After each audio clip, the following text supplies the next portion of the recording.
There's a small town in South Carolina called Meadow Creek. Quiet. Humble.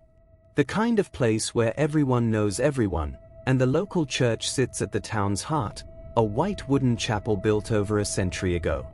Pastor James Carter had just moved in to take over the congregation after the former pastor retired. James was young, passionate, and filled with fire for revival. The people welcomed him warmly, but one thing kept coming up. The old well. Behind the church sat a circular stone well, sealed shut with rusted chains and heavy wood. Townsfolk avoided it. Children never played near it. And whenever Pastor James asked about it, the response was always the same. "Leave the well alone, Pastor. Just leave it alone." He figured it was just small-town superstition. Until one night, everything changed.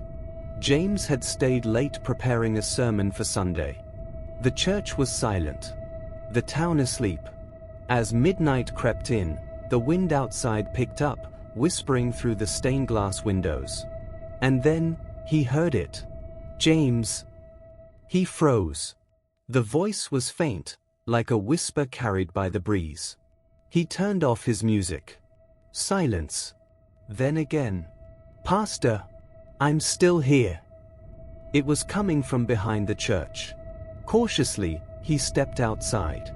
The fog was thick. The wind, cold. The old well stood in the distance like a forgotten monument. He walked toward it, Bible in hand, unsure why. As he got closer, he heard crying. "I was one of them, Pastor, please set me free." James's breath caught in his throat. He leaned over the edge of the sealed well and saw eyes looking back. Not human. Black. Hollow. And smiling. Suddenly, the wooden cover cracked. The chains rattled. And the ground beneath him pulsed like a heartbeat. He stumbled back, heart racing, and ran inside the church. He slammed the doors shut and dropped to his knees, grabbing his Bible with trembling hands. "No weapon formed against me shall prosper. He that dwells in the secret place of the Most High."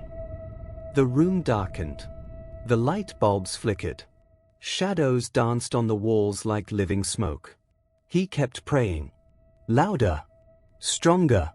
Calling on the name of Jesus with every breath. "You have no place here. This is God's house." And then, a wind blew through the sanctuary. Not cold, but warm. Holy. The shadows shrieked and melted into the corners. Outside, the well stopped shaking. The chains retightened. The fog lifted. By morning, everything was still. No voice. No cry. No trace of the night's horror. James never spoke about it from the pulpit. But every Sunday, he anointed the back of that church with oil. And every time he passed that old well, he whispered, "You're not welcome here." If this story stirred something in you, don't just scroll. Subscribe to Midnight Watchers for more real faith stories that expose darkness and glorify the light. Share your thoughts or testimony in the comments. And remember, the battle is real, but so is the power of God.